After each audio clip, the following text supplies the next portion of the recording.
Welcome back, combat fans, to another episode of Face Yourself. In this episode, we'll be taking a deep dive into Empress Sindel. And first things first, I just gotta say, I love Empress Sindel. The Rules of Outworld gameplay trailer was awesome, and the combat cast, dude, we're gonna break down her special abilities later in the episode, and I just gotta say, like, she's probably gonna be one of my main characters outside of Kung Lao and Liu Kang and Li Mei. I'm gonna play a lot of characters again. They all look so good the way they've done it, but and I'm getting a little off topic. It was less than 3 weeks ago till the game's official release. 2 weeks if you're a premium holder, but I just gotta say the roster overall just looks amazing. Like, the only thing that could really like do it for me for this roster would just be if they added Sonya. Like, I really want Sonya in the game, but if they don't add it, like, I kind of understand, because I don't really see a reason for the Black Dragon or the Special Forces to be in the first game. So her coming in as a DLC character would make a lot of sense, and honestly, it would probably be the best for the games overall, and especially with Jade too. I think Jade and Sonya might be in like a Combat Pack 2 or Combat Pack 3. I'm not exactly sure, but I feel like it's gonna be the same situation with Melina, when the fans just kept asking about Melina to the point where they bullied Ed Boon and NRS to put her in the game. So hopefully, like, they do something similar with Sonya and Jade. So, you know, I feel like with those two characters added into the game will be amazing, especially since Ermac, Takeda, and Quan Chi are going to be added to the game. But anyways, like, I'm just so overwhelmed with this roster, and I'm super pumped for the game. Okay, so if you're new here, chapter 1 is going to be basically where we talk about the appearances of the characters, their outfits, the costume designs, how they've came along throughout the years, and just generally just talk about the outfits, what I like about it, stuff like that. So Sindel makes her first debut in Mortal Kombat 3 as the Mother of Katana. She has long white hair with one thick black line running through her hair, white eyes with thick black makeup, and she wears a purple jacket with black and white trimming. She wears a one-piece v-neck purple and black leotard. I don't know how exactly to describe the armbands that connect to her index fingers that she has in her hands, but moving on, her boots that connect, they connect to some kind of black piece that goes right above her knees. And like, I think they connected to the back. It was a very like interesting boot outfit. Like, I didn't really notice that kind of thing until like now when I was looking at the overall outfit. I just thought that was like a cool little thing they did, especially like aesthetically. You know, like when we were kids, we don't really pay attention to that. We just care about the attacks and stuff like that.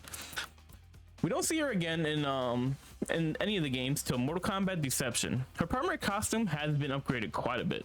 She loses the jacket, but she still has like a purple and black leotard, but now the costume has like gold trimming throughout the one piece. Now she wears like these long purple gloves instead of armbands from her Mortal Kombat 3 costume.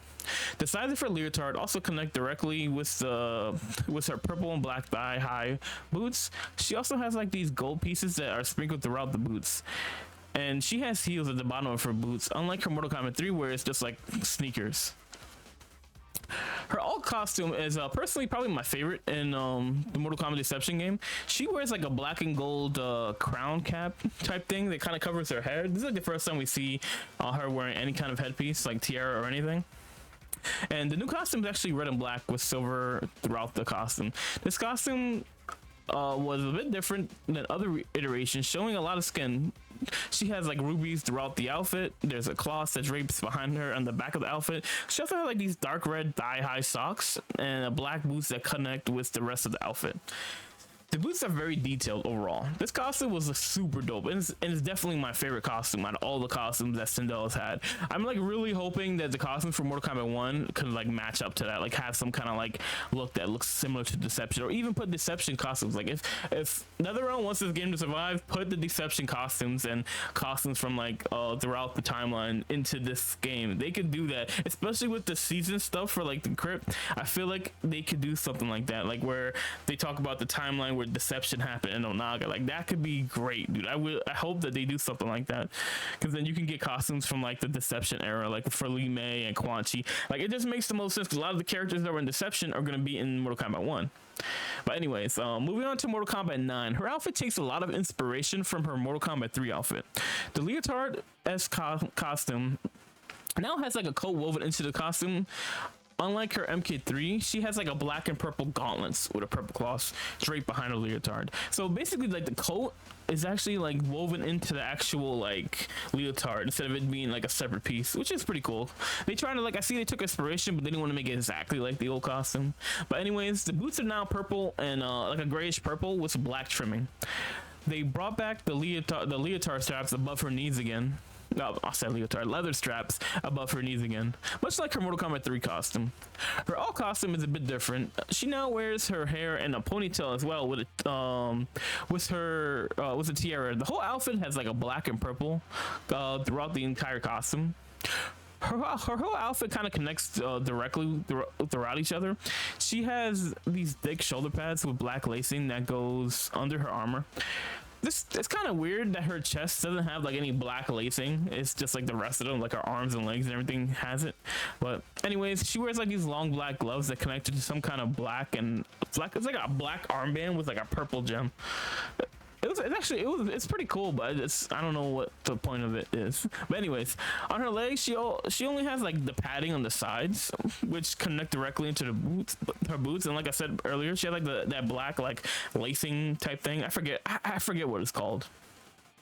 But it's a very it's a very cool design. Like her boots are all black, and then they have like these purple aesthetic things on the sides, and they bring back the heels like that she had like from Mortal Kombat Deception. In MKS, she made another appearance with an updated version of her Mortal Kombat 9 skin. Her gauntlets now has long, full gloves.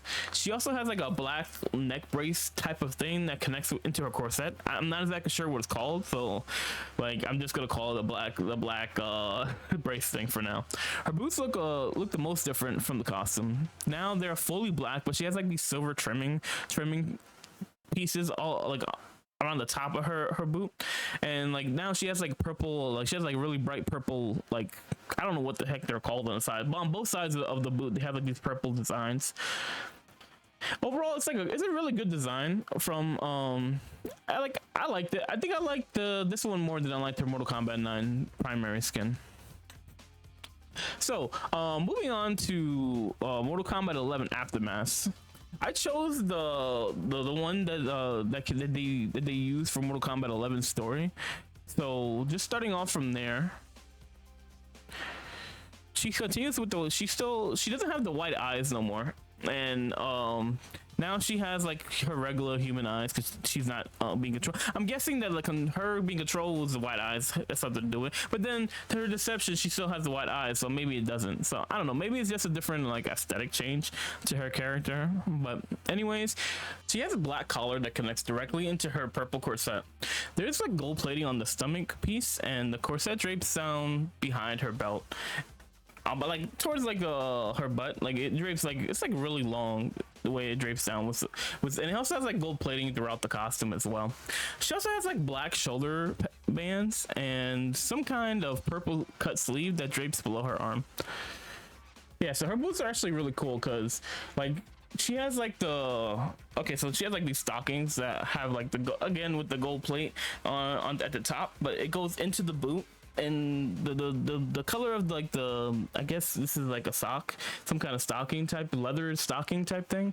It's a little bit of a darker purple, but then the boots, they're actually pretty cool because like the boots, another heeled one. Don't know how they fight with these heels, but I'm not gonna question anything.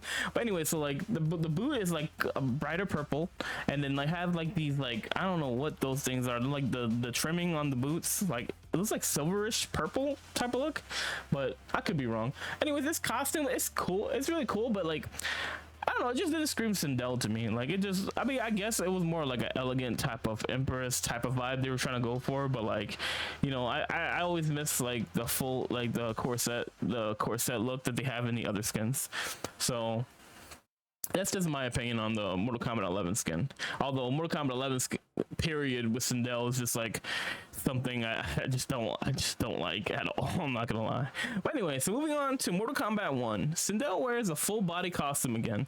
This time she wears a super low tiara, which it looks a little weird because the bottom piece drapes down to her nose.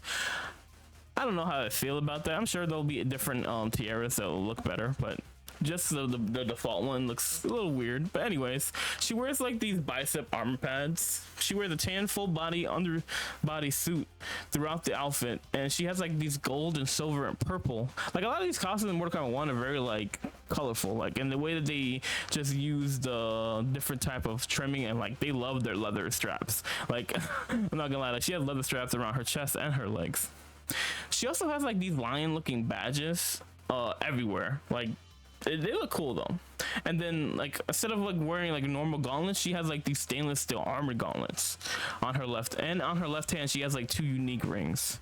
The design looks interesting throughout the costume, and the one thing I noticed is the high heels. They're a lot shorter than normal, and like I don't know, like it's not very high around the ankles. Usually like they're very like the boots for Sindel are really long.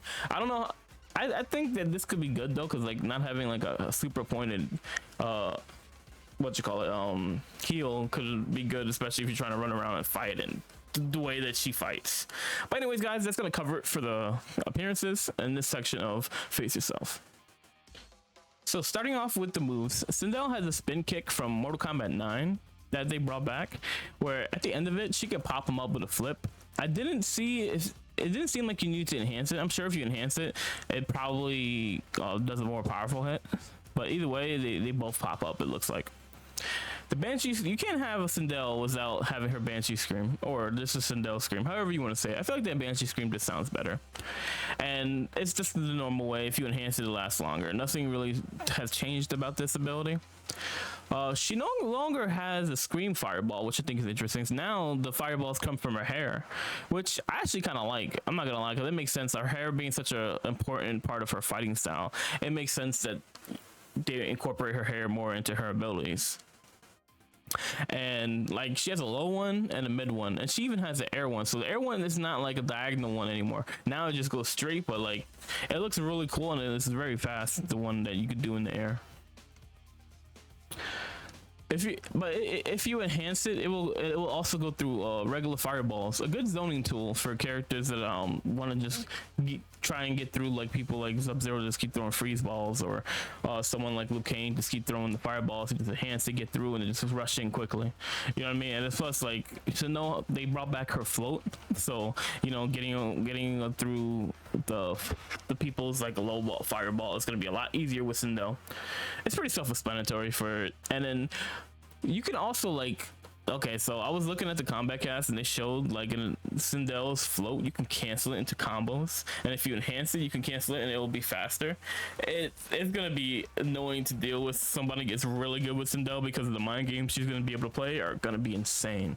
Like I think there might even be as good as like Kenshi's like mind games, because having her be able to cancel, enhance, and then do a speed hit, like bro, like the pressure she's gonna be able to put on you in the corner is gonna be crazy.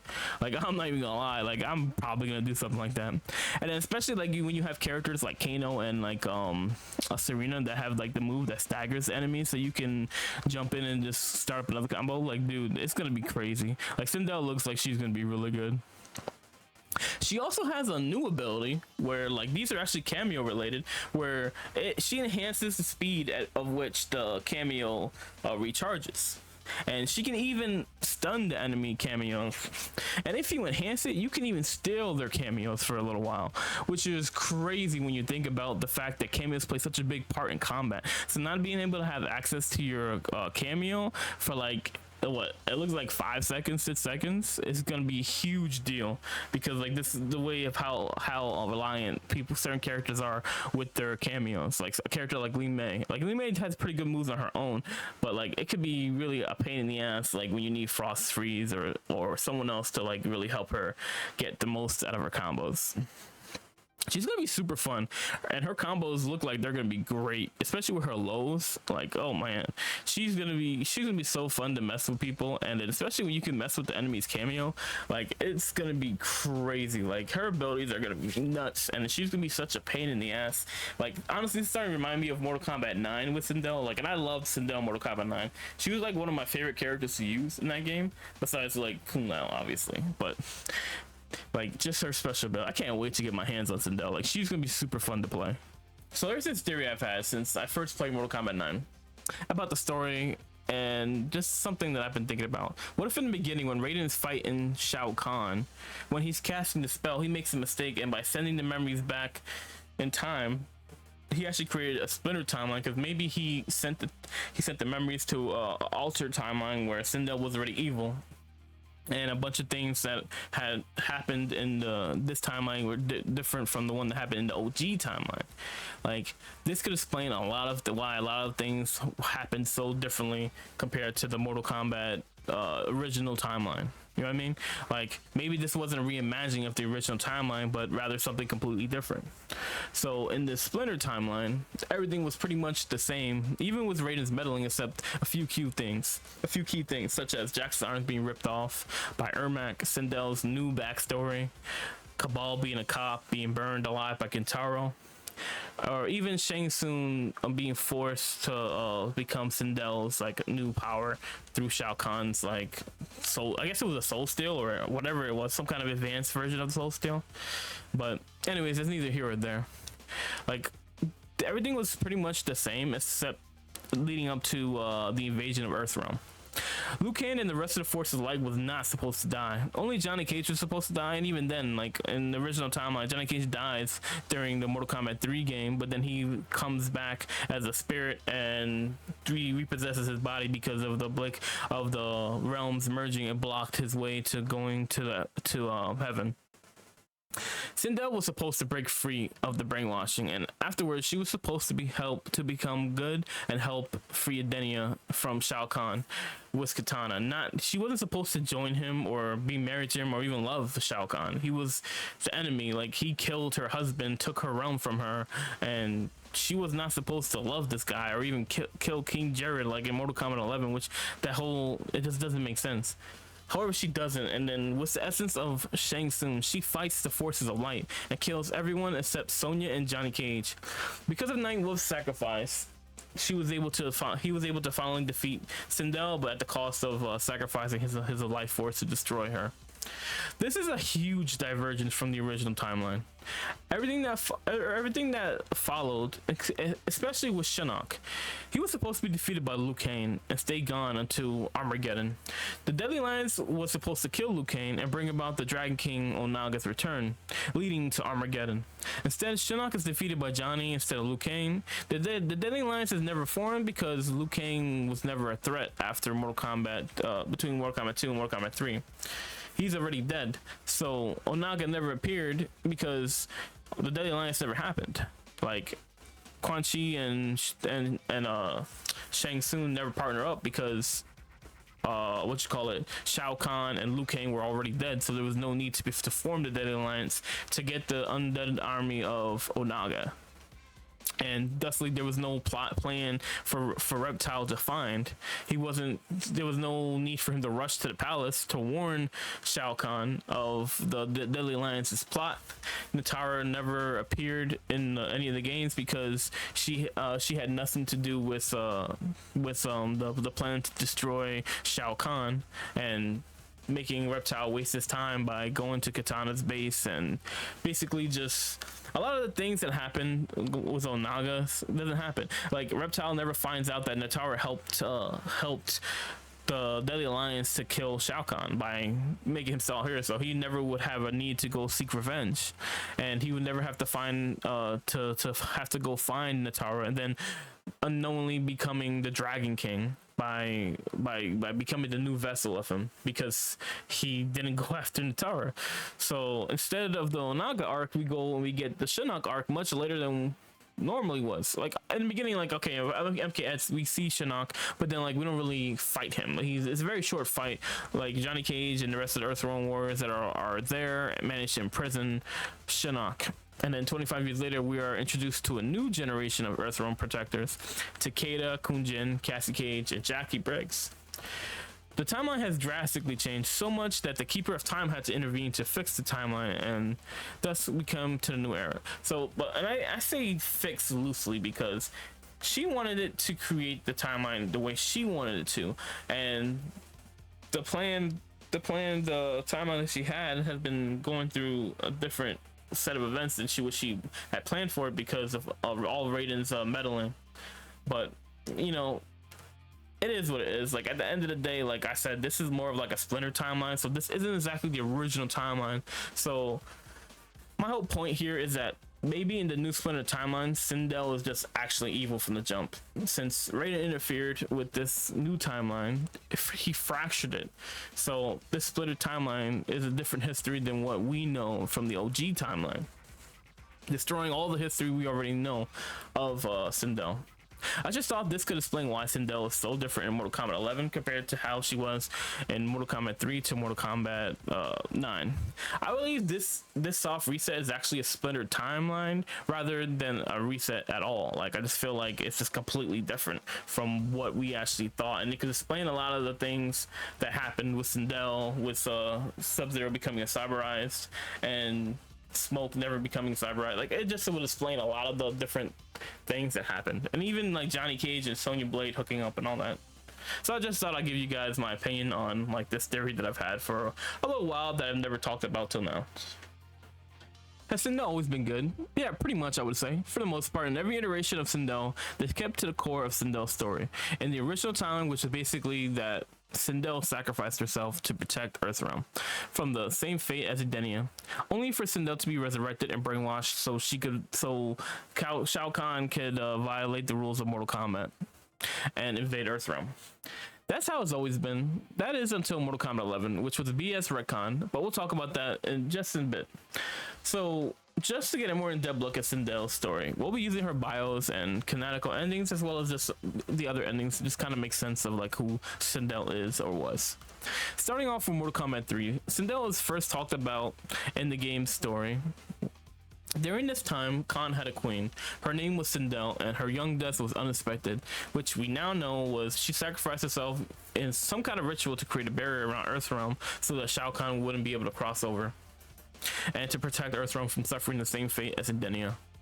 However, Khan's Shadow Priest, led by Shang Tsung, made it so Sindel's spirit would be reborn in Earthrealm, not Outworld.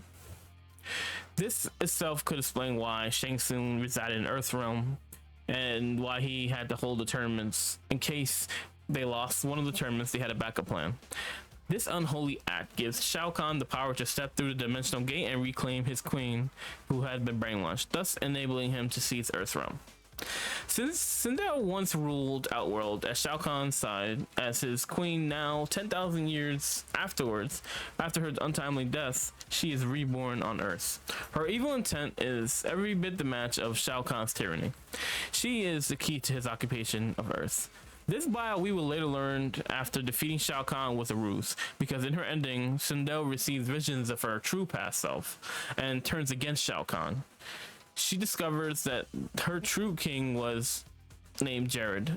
They once had a daughter named Kitana and ruled a realm called Edenia together, before Khan came in and took it all away during Mortal Kombat.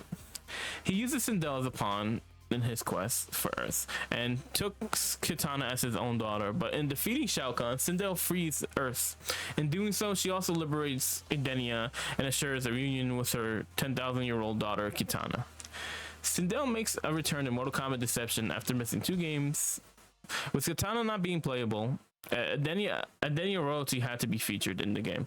Once again, Edenia has been invaded by Outworld threat. The Dragon King flooded with this realm with the Tarkatan warriors and held me captive in my own prison. My only daughter Kitana had somehow become his slave and guarded me night and day. I had remained captive, for I could not bring myself to assault her, even to regain my freedom. Thank the elder gods, Jade did not have the same apprehensions. I always loved this bio of Sindel. Her trying to save Kitana but not wanting to hurt her showed how much she cared for her daughter, and luckily Jade came to save the day and put the brakes to her best friend so they could ultimately save her in the end. We get a little more info describing about what happened in their escape leading up to Sindel's ending. Jade and I escaped to Outworld to discover what we could about Onaga. He had been searching for Edenia for I know not what. I fear, however, that the knowledge left behind by Shao Kahn so many years ago may be his objective. That information should have been destroyed, but if it still exists, it could spell disaster for the realms. I cannot save my daughter Kitana until I learn more about her captors. A Unfortunately, the ending is non-canon, but it was a great redemption for Sindel after she was brainwashed into being evil by Shang Tsung and the Shadow Priest. Although Onaga had returned from the dead, he did not re-inhabit his original body. Sindel and Jade found his sarcophagus opened. His body remained, but the armor was missing. Strangely, the hieroglyphics in his tomb were similar to an ancient Edenian language. She discovered an incantation inscribed by Onaga's holy men that was intended to transport his soul back into its original body. As she was memorizing the spell, Onaga emerged from the shadows. Onaga could have defeated both Jade and Sindel, but instead, he took sadistic pleasure in unleashing Katana against them. He was a fool. Jade held off Katana while Sindel thrust her Kwandao into the heart of the corpse. As she screamed the ancient incantation, Onaga's soul leapt from Reptile's body into its intended vessel. The corpse came to life and cried in agony as the Kwandao prevented its heart from reforming.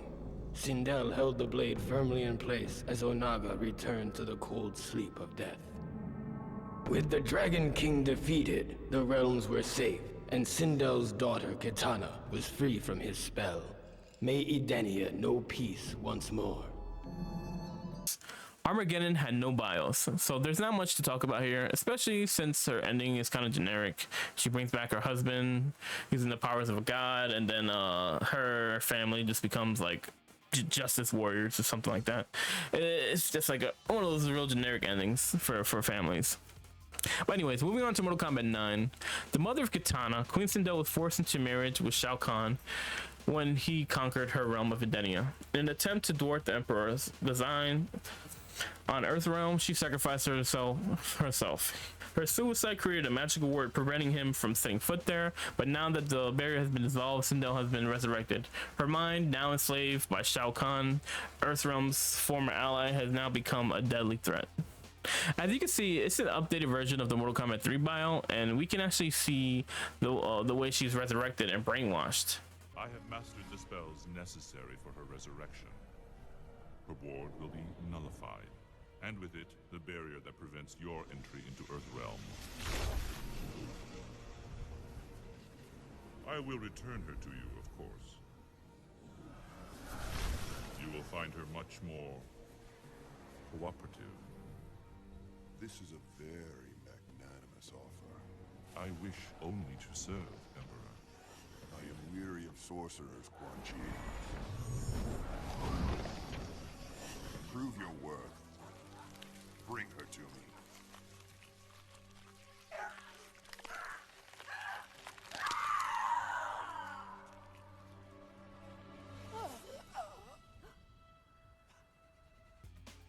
And see that she did not get along with Shao Kahn, regardless of what Mortal Kombat 11 wants us to think. The ending of Mortal Kombat 9 gives an animated glimpse of her MK3 ending. It's pretty much updated ending. However, the ending was non-canon, unfortunately. The spell that bewitched Queen Sindel had been broken. She did battle with Shao Kahn and slew him. Punishment for the suffering he brought upon her and millions of others throughout the realms. She dissolved the sorcery that bound Edenia with Outworld and began restoring her realm to its former glory. The many races of Outworld were impressed. Not only had Sindel defeated Shao Kahn, but she had shown great leadership in chaotic times. They willingly offered her their allegiance. Under Sindel's governance, the realms of Edenia and Outworld remain merged in spirit. Unlike the previous timeline, Sindel doesn't break free of the mind control and is killed in the invasion of Earthrealm when Knight will sacrifice his life to kill her, and she becomes a revenant and is now under the Quan Chi's control. In Mortal Kombat X, Sindel can be seen still under the control of Quan Chi. She played a minor role in MKX, so there's not a whole lot to talk about. However, in Mortal Kombat 11, this is where things like just kind of hit the rail for Sindel. In Mortal Kombat 11, she has a lot more personality. The former queen of Edenia will stop at nothing to keep her place. When threatened with the loss of her throne, when Shao Kahn conquered her realm, Sindel betrayed her husband and her people to keep her privileged position. Now, Shao Kahn's wife and queen of Outworld, she enjoys power and wealth beyond most people's imagination. Good luck to anyone who tries to take it from her. The new bio is like a big ass slap to the face, because after 28 years of Sindel history, and I'm talking like a smack from like one of those Russian like competitions, you know what I mean? Это был вызов, ё-моё. We first see Sindel in the DLC MK11 story, the aftermath story, in her Revenant form. She still holds a grudge against Nightwolf for killing her. After a fight, they knock her down and put her in some kind of coffin that keeps her unconscious. And after getting Shiva to help them revive Sindel, she just seems unaware of the brainwashing and the brainwashing is undone. It seems like she has no memory of her time as a Revenant, or even just the time she spent being brainwashed.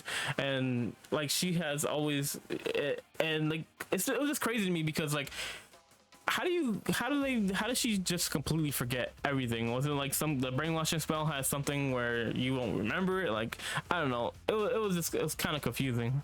And she just seems like she's back to her kind and caring self. Like she even saved Nightwolf during the fight with Cetrion, when he was going to sacrifice himself again to destroy Cetrion, like he did to destroy Sindel.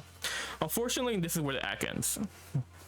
Sindel is seen talking to Shang Tsung, plotting against the forces of light, but quickly starts to act up again once Kitana comes around. She goes down and frees Shao Kahn and defeats Shiva and puts the blame on Kitana to get the Shokan warriors to join her cause.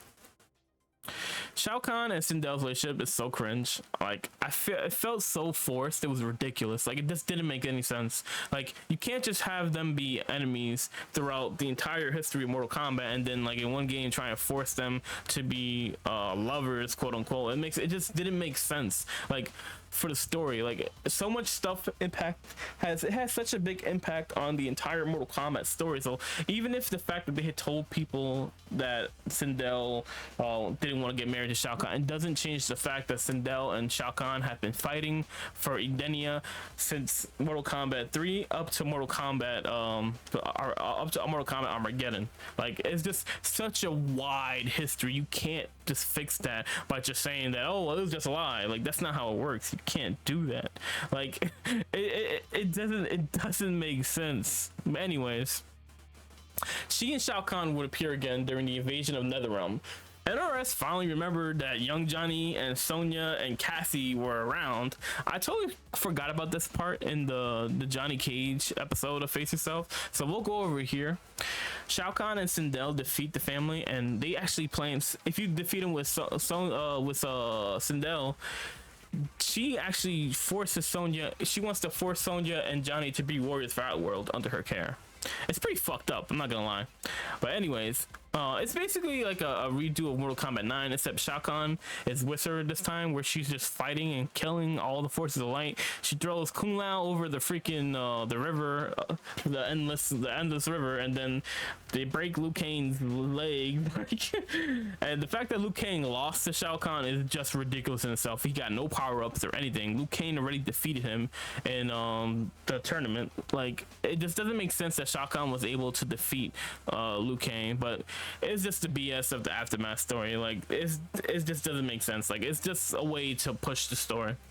The only good thing about Reverend Liu Kang is that after he gets his legs broken by Shao Kahn, he actually looks like he wanted help from Raiden. Like it was cool to see Reverend Liu Kang and Raiden kind of like having a moment there. Like even if it wasn't like what we wanted, like just them to have any kind of moment at all, it was just cool to see again.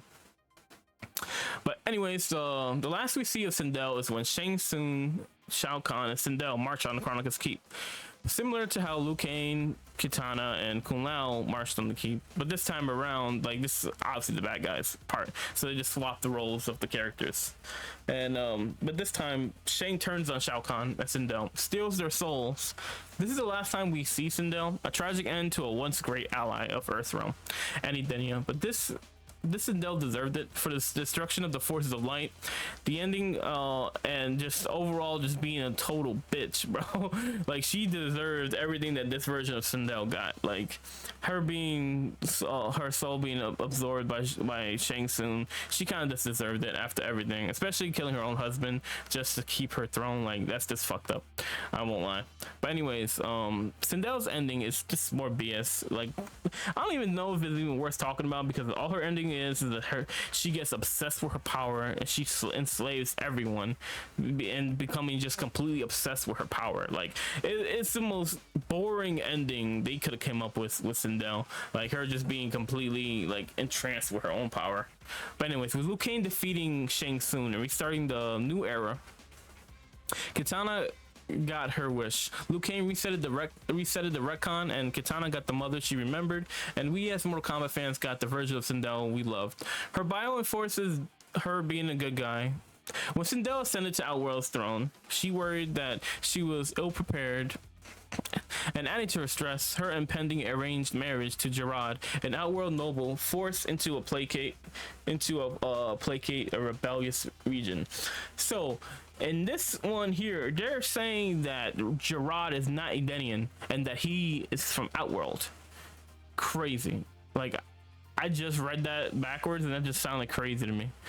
Sindel could only pray that he was worthy, and to Sindel's delight, Gerard proved to be an ideal partner.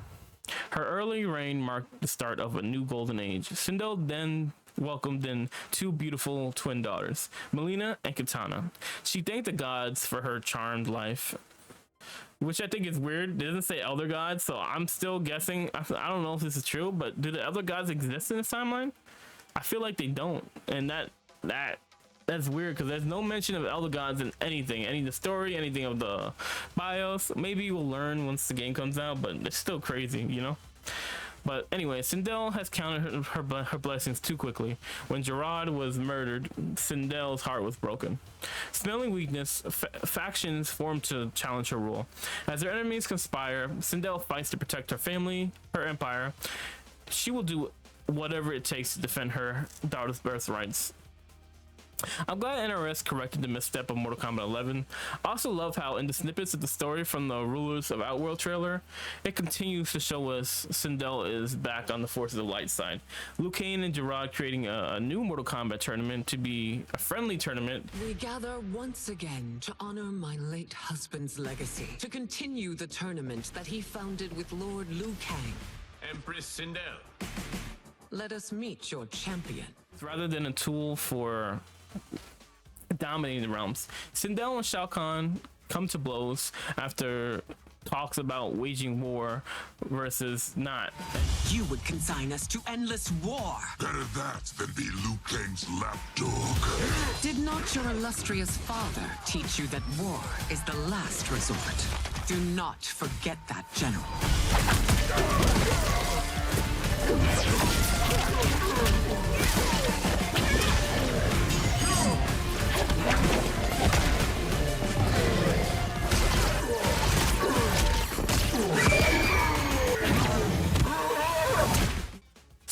Sindel has always been a favorite of mine, much like Scorpion. She's a favorite of mine, especially in the Mortal Kombat 3 and the Mortal Kombat Deception versions of herself. Some of my favorites, she is a major player in Mortal Kombat 3 and Mortal Kombat 9. And what looks to be like Mortal Kombat 1 as well. Allying with Lord Liu Kang, this story is going to be great. What do you guys think about my theory of Mortal Kombat 9 being a splintered timeline from the original timeline? Do you prefer evil Sindel or good Sindel? And how pumped are you guys for Mortal Kombat 1? It's so close, less than a month away to the release. If you guys made it to the end of this video, I appreciate you guys. I know this episode has been long, but Empress Sindel deserves it. There's so much to talk about with her, and I feel like there's still a bunch of things I could have talked about here, but I didn't want this episode to be super long. But anyways, guys, give this video a like if you enjoyed this episode. It really helps us reach more Mortal Kombat fans that love the Mortal Kombat lore and just generally love talking about the characters of this great universe that Ed Boon has brought to us. But that's gonna do it for me today, guys. Stay safe, enjoy the rest of your Friday, and remember, friendships over fatalities. Don't be a jerk. I'll see you guys in the next one, and I'm out. Peace. Sindel wins.